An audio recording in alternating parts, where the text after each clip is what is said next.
महाराष्ट्रामध्ये एका छोट्याशा गावात राहणारा एक 28-33 वर्षाची महिला दारोदारी जाऊन भीक मागून आपले पोट भरत होती. अशीच भीक मागत ती एका घराच्या दारासमोर पोहोचते. तिथे गेल्यानंतर ती दरवाजाबाहेर उभी राहून आवाज देऊ लागते की कोणी घरात असेल तर मला काहीतरी खायला द्या. मी 3-4 दिवसापासून उपाशी आहे. थोडा वेळ ती भिकारी महिला आवाज देत राहते, परंतु आत कोणी काहीच प्रतिसाद देत नाही किंवा कोणी दरवाजा उघडून बाहेर येत नाही. त्यामुळे ती भिकारी महिला नाराज होऊन परत जायला निघते. तेवढ्यात पाठीमागून आवाज येतो, थांबा, मी बाथरूममध्ये होतो, त्यामुळे मला बाहेर यायला उशीर झाला. तेव्हा ती भिकारी महिला मागे फिरून पुन्हा त्या घराच्या दरवाजासमोर येऊन उभी राहते. तेव्हा तो आवाज देणारा माणूस सुद्धा त्याच्या घराच्या मुख्य दरवाज्यात येऊन उभा राहिला होता.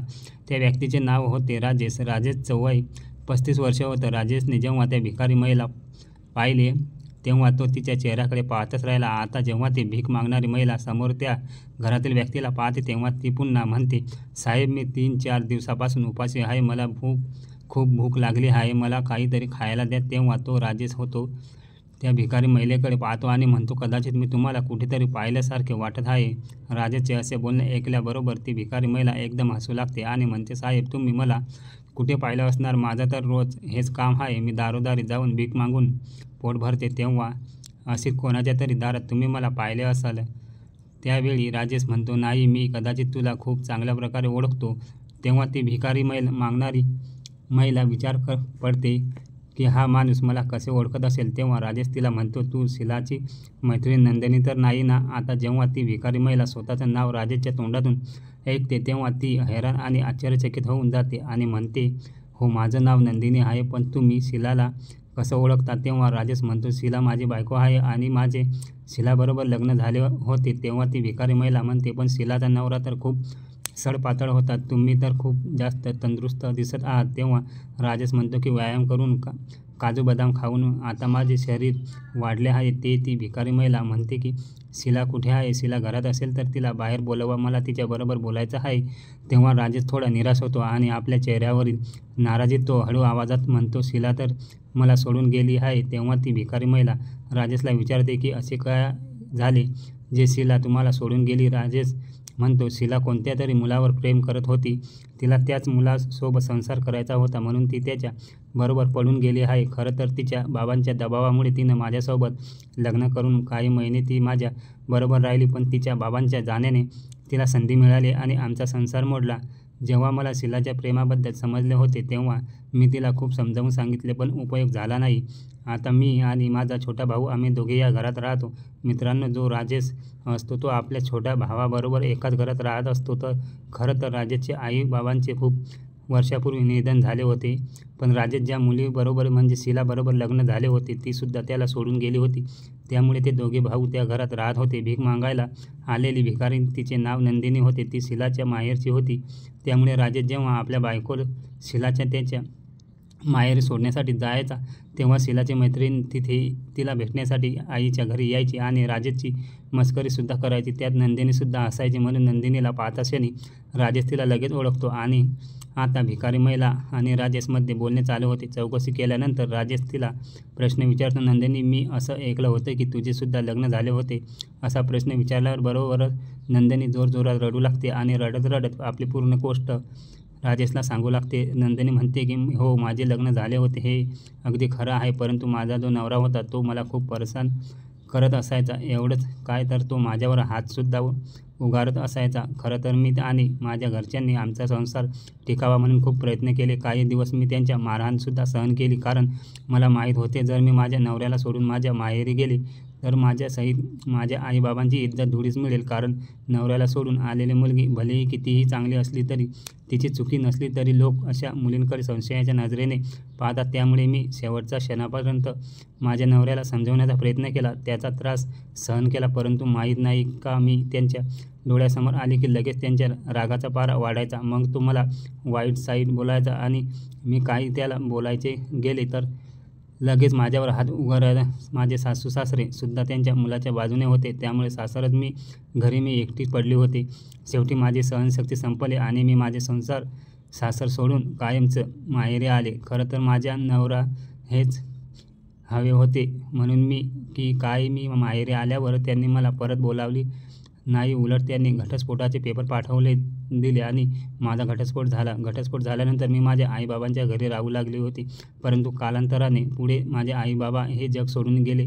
त्यानंतर माझा दादा आणि वहिनी माझ्याबरोबर वाईट वागू लागले. ते माझ्याबरोबर खूप चुकीचे वागू लागले, म्हणून मला ते सहन झाले नाही. शेवटी मी माझे माहेरच घर सोडून या शहरामध्ये गेली. तिथे गेल्यानंतर मी एक छोटीशी खोली भाड्याने घेतली आणि तिथे राहून इकडे तिकडे काम करायला जाऊ लागले. परंतु जिथे मी काम करायला जात होते तिथे लोक माझ्यावर घाणेरडे नजर टाकायचे. मी खूप वेगवेगळ्या ठिकाणी काम करून पाहिले, परंतु प्रत्येक ठिकाणी मला तोच अनुभव येत होता. कदाचित सर्वांना ही गोष्ट माहीत झाली होती की माझा घटस्फोट झाला आहे आणि आताही मी एकटीच राहत आहे. हे त्यामुळे प्रत्येकजण माझ्याकडे आसुरलेल्या नजरेने पाहत होता. त्यात माझे जास्त वयसुद्धा नव्हते, म्हणून काहीजण माझ्या वाटेत आडवेसुद्धा येऊ लागले होते. शेवटी मी या सर्व त्रासाला कंटाळून या शहरात दुसरी रूम भाड्याने घेतली आणि इथे आल्यानंतर माझा पेहराव बदलून भीक मागायची. माझ्याबरोबर काहीतरी चुकीचे घडू शकेल याची भीती मला वाटत होते. खरं तर मला असे वाटत होते की एखाद्या घरी जाऊन की मी काम करू लागले तर या सर्व त्रासापासून माझी सुटका होईल. पण ज्या घरात मी काम करायला जायची त्या घरातील पुरुष माझ्यावर वाईट नजर ठेवत लागले आणि म्हणून तर मी भीक मागायला सुरुवात केली. हे ऐकून राजेशच्या डोळ्यात पाणी आले. तोही रडू लागला. मग काही वेळाने दोघेही शांत होतात. त्यानंतर राजेश पुढाकार घेऊन आपल्या मनातील गोष्ट नंदिनीला सांगतो. तो म्हणतो, नंदिनी, तुला वाईट वाटणारच नसेल तर मला तुला काहीतरी सांगायचे आहे. तेव्हा नंदिनी म्हणते, हा बोल, तुला काय बोलायचे आहे. तेव्हा राजेश म्हणतो, हे बघ नंदिनी, तू भीक मागून तुझे पोट भरत आहेत, परंतु तुझे हे असे जीवन जगणे मला आवडत नाही. म्हणून मला असे वाटते की तू आजपासून भीक मागण्याचे काम सोडून दे आणि तुला जगण्यासाठी ज्या काही गोष्टी हव्या असतील त्याची यादी मला दे. मी त्या सर्व गोष्टी तुला आणून देतो. माझी बायकोसुद्धा कोणाबरोबर तरी पळून गेली आहे आणि तुझ्या नवऱ्यानेसुद्धा तुला सोडून दिले आहे. आता माझ्या घरात कोणीही महिला नाही योग्य प्रकारे घर सांभाळू शकेल. त्यामुळे मला असे वाटते की आपण दोघं एकमेकांबरोबर लग्न केले तर याविषयी तुझं काय मत आहे? तू माझ्याबरोबर लग्न करण्यास तयार आहेस का? तेव्हा काही क्षण नंदिनी अगदी शांतपणे उभी राहते आणि विचार करते. मग काही वेळ विचार केल्यानंतर नंदिनी राजेशला म्हणते, राजेश, तू जे काही बोलत आहेस ते मला पटत आहे, पण जर का तुझी पहिली बायको तुझ्याकडे परत आली तर त्यावेळेस तू मला पुन्हा घराबाहेर काढशील. त्यामुळे पुन्हा मला त्या सर्व त्रासातून जावे लागेल. त्यामुळे मला असे वाटते की मी माझ्या भूतकाळामध्ये ज्या गोष्टी सहन केल्या आहेत त्या पुन्हा मला सहन करायला लावू नये. त्यामुळे मी ज्या प्रकारे माझ्या आयुष्यात जगत आहे तसेच आयुष्य मी पुढेसुद्धा जगत राहावे असेच मला वाटते. त्यामुळे मला सतत परेशानीचा सामना तर करावा लागत नाही. फक्त सकाळपासून मी संध्याकाळपर्यंत भीक मागत फिरत असते. त्यांच्यामध्ये माझ्या पोटाची सगळी सुद्धा भरली जाते आणि काही पैसेसुद्धा मला मिळतात. त्यातूनही माझ्या खोलीचे भाडे भरते आणि जर एखाद्या दिवशी मला भीक मिळाली नाही तर जे पैसे मला मिळाले असतात त्या पैशातून त्या दिवशी काहीतरी घेऊन मी माझे पोट भरते. अशाच प्रकारे अगदी व्यवस्थितपणे माझे आयुष्य मी जगत आहे.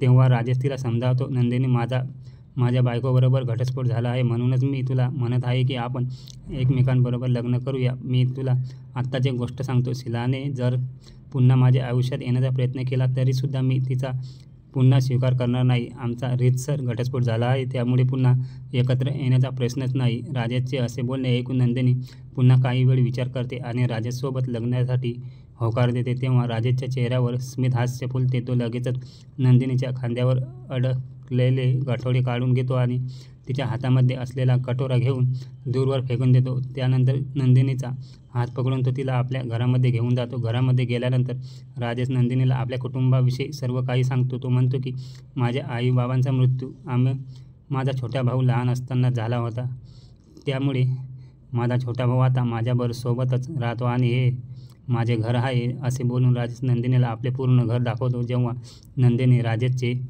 पूर्ण घर पाहते तेव्हा घराची अवस्था तिला पाहवत नाही. मग ती राजेशला म्हणते, आजपासून हे घर माझे आहे ना? तेव्हा राजेश लगेच म्हणतो, हो, हे घर तुझेच आहे आणि तुला याच घरात राहायचे आहे. तेव्हा लगेच नंदिनी घरातील झाडू हातात घेते आणि पूर्ण घराची साफसफाई करू लागते. त्यावेळी राजेश मात्र काही काम करण्यासाठी घराच्या छतावर निघून जातो.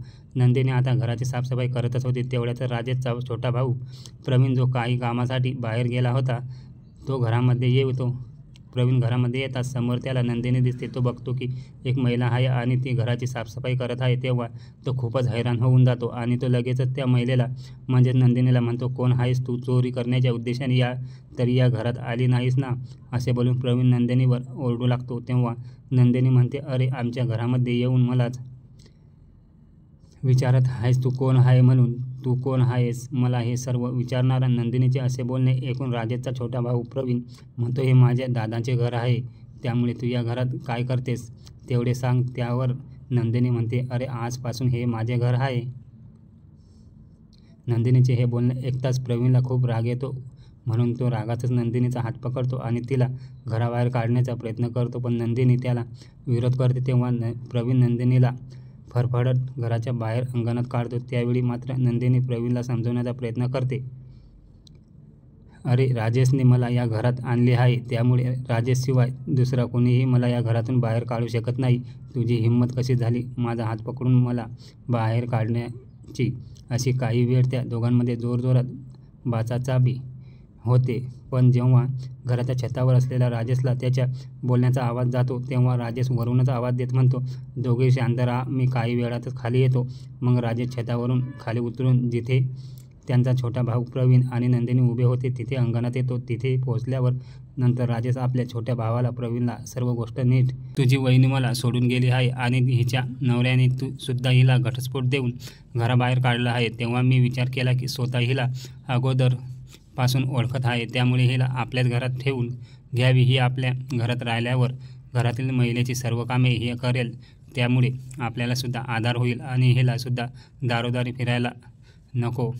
राजेशचे हे सर्व बोलणे ऐकून सुरुवातीला तर त्याच्या भावाला प्रवीणला थोडे आश्चर्य वाटले, कारण काही वेळापूर्वीच तो घरातून बाहेर पडला होता आणि आता तो घरात आला होता. तेवढ्यातच घरात एक सदस्य वाढला होता. पण तरीही तो म्हणतो की ठीक आहे. मग तो राजेशला म्हणतो, दादा तू हिला अशीच घरात ठेवलीस तर गावातील लोक आपल्याकडे बोट दाखवतील आणि चारही बाजूने आपली बदनामी होईल. तेव्हा राजेशला सुद्धा प्रवीणचे हे बोलणे पटते.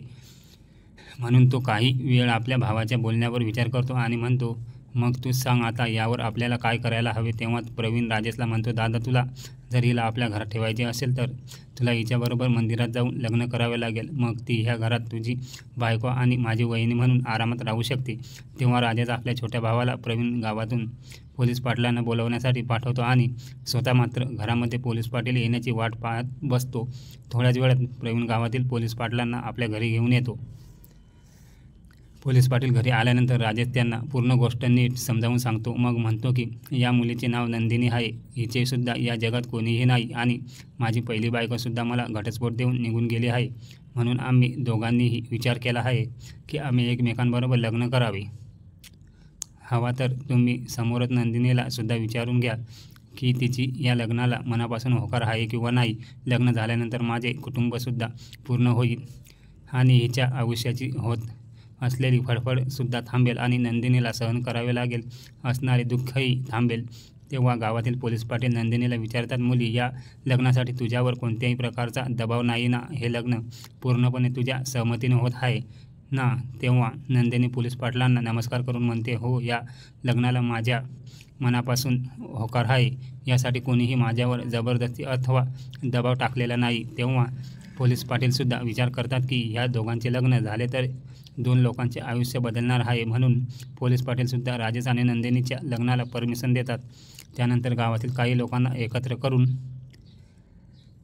पाटीलच एका मंदिरामध्ये राजेश आणि नंदिनीचे लग्न लावून देतात. लग्न झाल्यानंतर नंदिनी हक्काने राजेशच्या घरात राहू लागते. ती आता ते घर स्वतःचेच घर समजून हळूहळू त्या घराची साफसफाई करून त्या घराचा कायापालट करते. एक स्त्री घरामध्ये आल्यानंतर घराची स्वच्छता आणि घरातील प्रत्येक वस्तू स्वच्छ आणि कशी जागेवर असते त्यासाठी घरात एका स्त्रीचे असणे किती महत्त्वाचे असते हे नंदिनी त्या घरात राहिल्यानंतर राजेश आणि त्याचा भाऊ प्रवीणला समजले होते. हळूहळू राजेश आणि नंदिनीच्या लग्नाला 8 महिने होतात.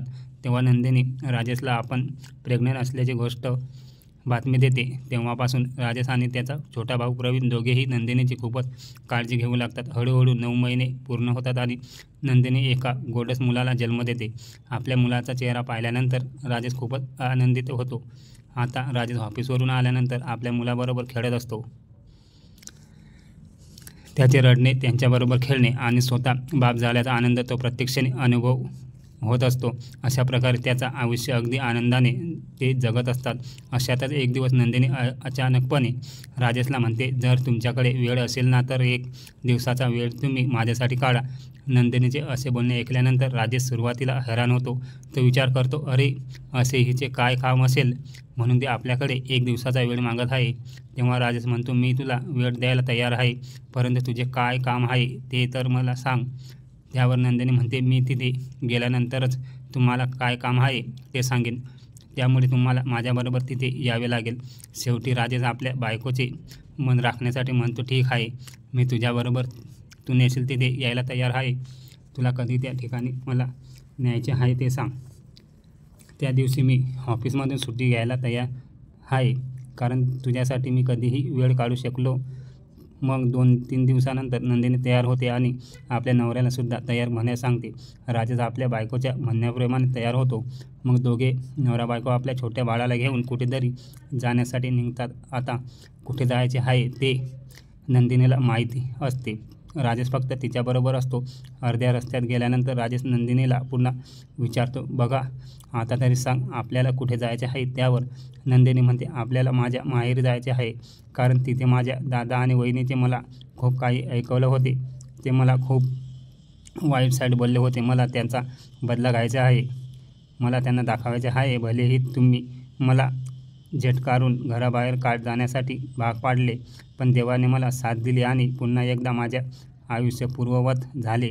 नंदिनीचे असे बोलणे ऐकल्यानंतर सुद्धा राजेश आपल्या बायकोबरोबर तिच्या माहेरी पोहोचतो. तिथे गेल्यानंतर नंदिनी आपल्या माहेरच्या घराच्या दरवाजात उभी राहते आणि आपल्या भावाला आवाज देते. ते जोरजोरात त्याला आवाज देऊ लागते. तेव्हा तिचा आवाज ऐकून आजूबाजूचे लोकसुद्धा तिथे जमा होतात. तेव्हा तिचा दादा आणि वहिनी बाहेर येतात. तेव्हा नंदिनी आपल्या दादाला म्हणते, दादा, भलेही तुम्ही दोघांनी मला वाईट ठरवून मला नको ते बोल लावून घराबाहेर काढलेत, परंतु देवाने माझे ऐकले आहे. माझे आयुष्य मी आता अगदी सुखासमाधानाने जगत आहे. त्यामुळे तुम्ही तुमचे पुढील आयुष्य जगत असताना तुम्हाला कोणत्याही गोष्टीची गरज पडली तर तुम्ही लोक माझ्याकडे येऊ शकता.